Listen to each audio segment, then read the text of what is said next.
Bienvenue sur 37 Info. Découvrons ensemble les premières choses à faire sur votre nouveau Google Pixel 10 Pro XL.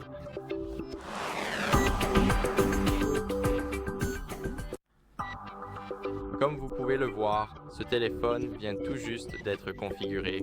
Il n'est même pas connecté au Wi-Fi, il n'y a rien dessus, donc voici à quoi ressemble le téléphone après la configuration. Et maintenant, je vais vous montrer les premières choses à faire.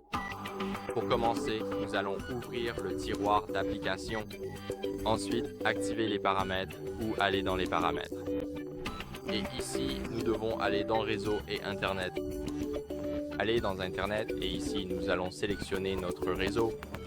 Donc, nous voulons nous connecter au Wi-Fi. Maintenant, je vais me connecter à mon réseau juste ici. Et tout ce que vous avez à faire, c'est entrer le mot de passe puis cliquer sur Connector ici. Je vais donc faire ça rapidement hors caméra et je vous retrouve dans une seconde.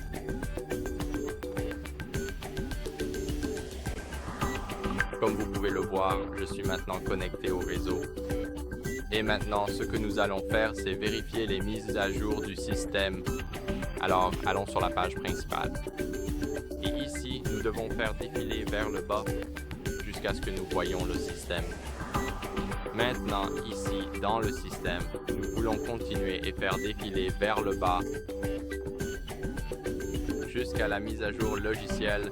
Donc, elle est juste ici et maintenant, cliquez sur mise à jour du système. Comme vous pouvez le voir, une mise à jour système est disponible pour moi et cette mise à jour corrige des bugs critiques et améliore les performances ainsi que la stabilité de votre appareil. Donc vous, elle fait presque 600 mégaoctets. Cela va me prendre beaucoup de temps, donc je ne peux pas le faire tout de suite. Et je suis aussi presque à court de batterie. Donc c'est ici que vous pouvez vérifier les mises à jour et éventuellement les effectuer. Et ici, dans les mises à jour des applications, vous pourrez voir les applications que vous devrez mettre à jour, qui sont soit essentielles, soit ce sont les applications que vous utilisez au quotidien. Donc maintenant, après avoir tout vérifié, ajoutons un compte Google puis mettons à jour les applications via le Play Store. Donc, on ne va pas perdre de temps à ajouter le compte d'abord. On va directement cliquer sur le Play Store. On va se connecter ici pour ne pas perdre de temps maintenant. Il va vérifier les informations ici. Nous devons nous connecter. Il suffit d'entrer votre adresse email.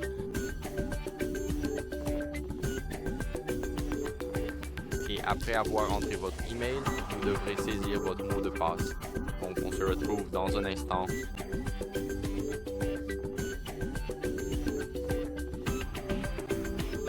Maintenant, après avoir entré votre mot de passe, vous devrez choisir qui va utiliser cet appareil ici. Et je vais sélectionner « Je vais utiliser cet appareil ». Si vous sélectionnez « Mon enfant va utiliser cet appareil », alors les étapes peuvent légèrement varier. Mais malgré tout, tout ce que vous avez à faire, c'est accepter les conditions. Donc je vais cliquer sur « Suivant ». Ensuite, accepter les conditions d'utilisation. Et vous devez patienter un instant.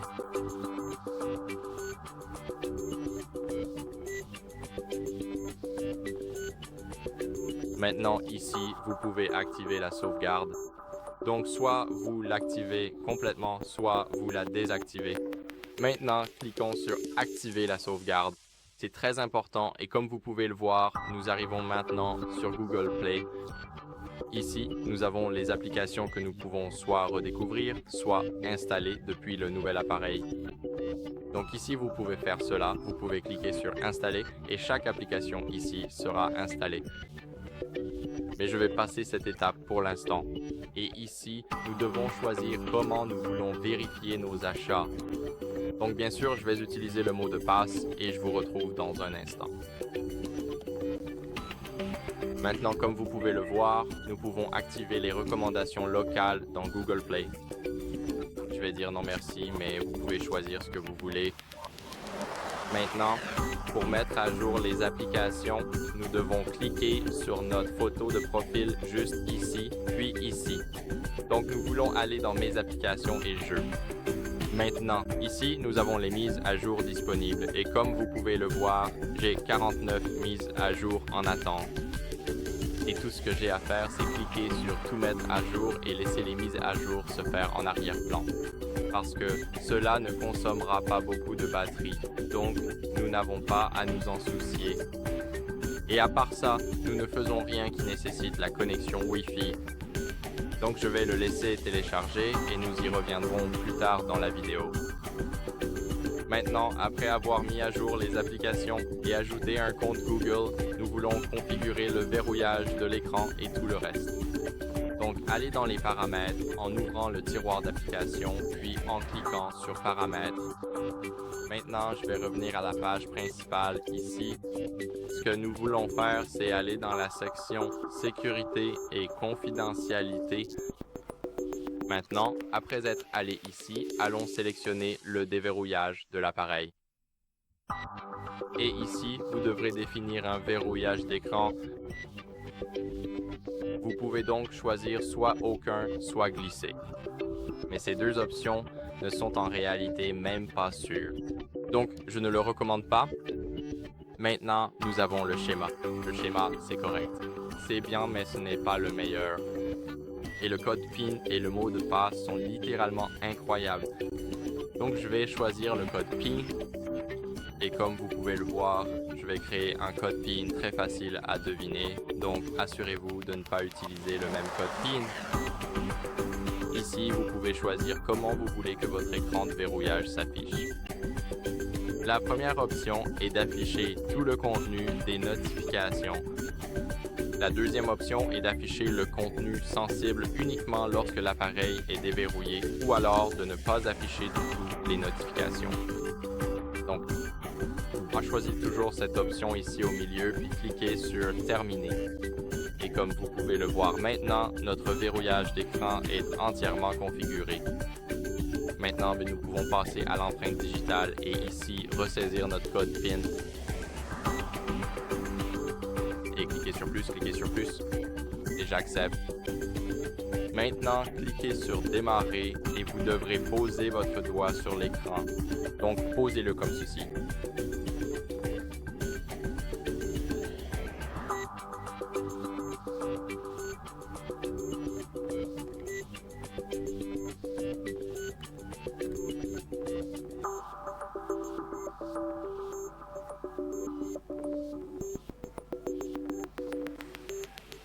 Je ne peux pas configurer l'empreinte digitale à cause de mon protège-écran, mais tout ce que vous avez à faire, c'est de configurer en cliquant ici. Maintenant, comme vous pouvez le voir, je ne peux pas le faire à cause de mon protège-écran et il est tout simplement trop épais. C'est donc comme ça que je sais que ça fonctionne. Mais malheureusement, je ne peux pas configurer l'empreinte digitale et je dois malheureusement passer cette option. Mais tout ce que vous avez à faire, c'est simplement poser votre doigt ici et le retirer. Une fois que vous entendez une vibration, donc je vais passer cette étape et passer à la reconnaissance faciale. Cliquons sur « J'accepte » et nous devons placer notre téléphone dans le cercle.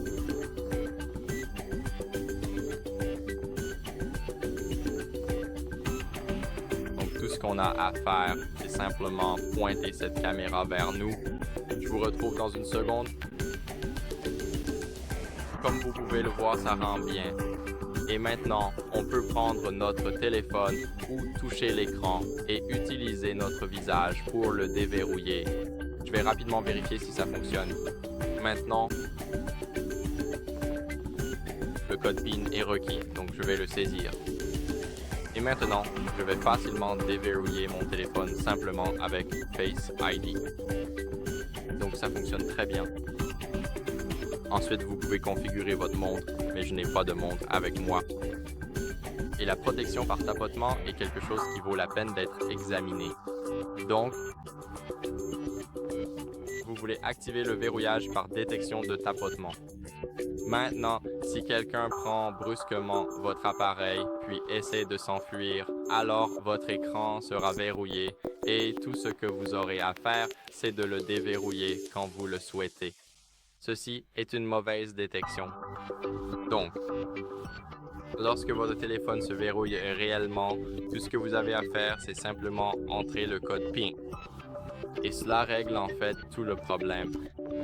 Mais malgré tout, c'est vraiment bien si le voleur ne connaît pas votre mot de passe et je recommande de laisser ce réglage activé maintenant.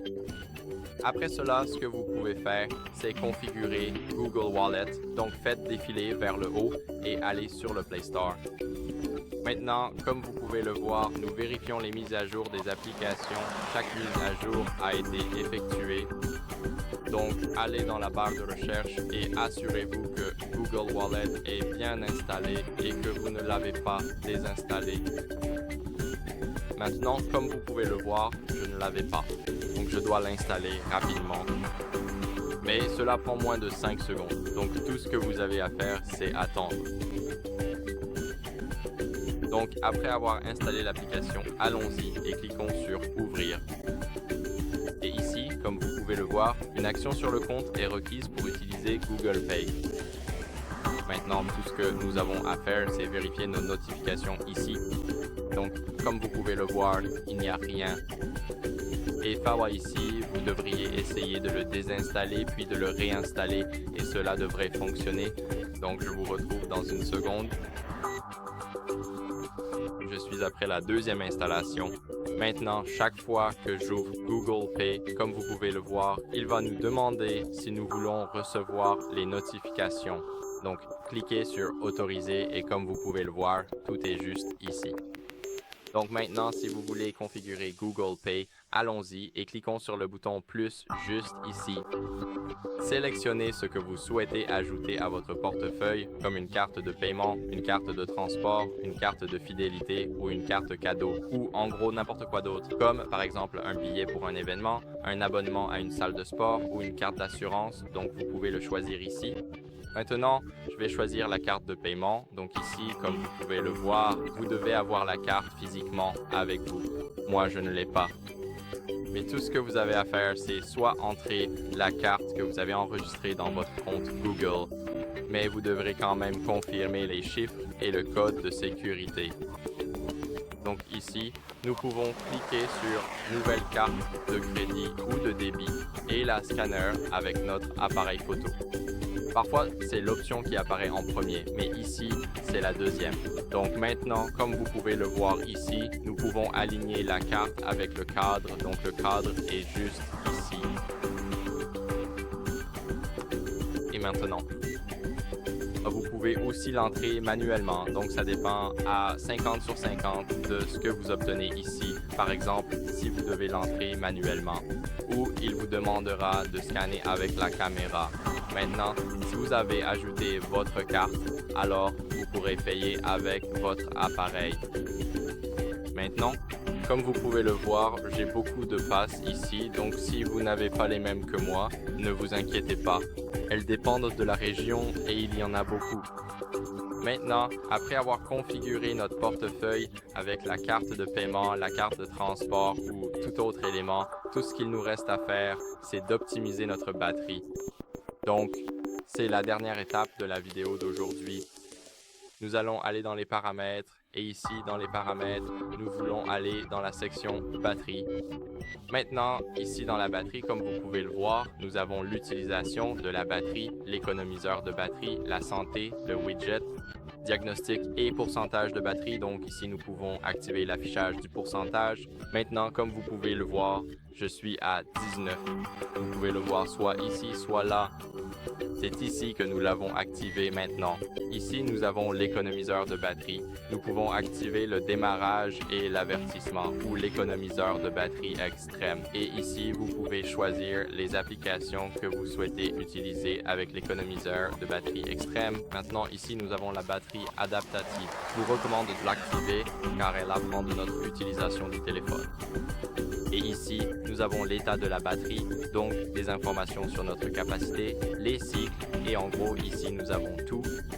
Maintenant, pour l'optimisation de la charge, ici, nous avons la charge adaptative, donc c'est vraiment très bien.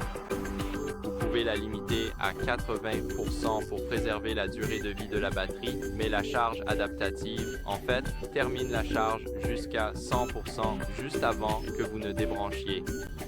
Donc par exemple, il chargera jusqu'à 4-20%, puis ralentira. En gros, cela va tripler votre batterie pour s'assurer que vous préservez sa durée de vie. Maintenant, en continuant, nous avons le widget de batterie. Vous pouvez l'ajouter à votre écran d'accueil si vous le souhaitez, mais je n'en suis pas vraiment fan. Je trouve qu'il a un aspect vraiment nul ou juste raté. Maintenant, ici, nous avons le diagnostic de la batterie. Nous pouvons en fait demander par exemple si la batterie se décharge trop rapidement. Et comme vous pouvez le voir, le résultat indique que les paramètres de la batterie sont normaux. Et vous? Tous les paramètres sont optimisés, donc c'est bien? Revenons ici maintenant. Nous avons le problème de la charge, mais aucun problème avec la charge en livres. Et ce sont les résultats des 7 derniers jours, donc cela correspond à environ 8 ou 9 charges. Maintenant, ici, nous avons un autre problème, vous pouvez le choisir ici. Maintenant, nous avons le pourcentage de batterie et c'est essentiellement l'optimisation de votre batterie. J'espère donc que cette vidéo vous a été utile. Si c'est le cas, laissez un like, abonnez-vous et laissez un commentaire et on se retrouve dans la prochaine. Au revoir.